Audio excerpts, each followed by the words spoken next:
నేడు మేడే ఆటవిల్లది పద్యం. శ్రమయ ప్రాణమనుచు శ్రమయ ధర్మమనుచు ఎగురవేసే లోకమెల్ల జెండా పుడమి కూడా నేడు పులకించి సాగురా నవ్య చరిత నీడ నిజమురగును. శ్రీశ్రీ కవిత. నిజంగానే నిఖిల లోకం నిండు హర్షం వహిస్తుందా?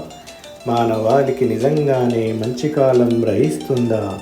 నిజంగానే నిఖిల లోకం వసిస్తుందా? దారుణ ద్వేషాగ్ని పెంచే దానవత్వం నశిస్తుందా?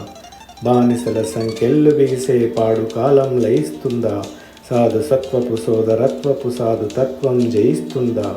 జడలు విచ్చిన సుడులు రెచ్చిన కడలి నృత్యం శమిస్తుందా? నడుమ తడబడి సడలి ముడుగక పడవ తీరం క్రమిస్తుందా? నిజంగానే నిఖిల లోకం నిండు హర్షం వహిస్తుందా? మానవాళికి మంచి కాలం గ్రహిస్తుందా?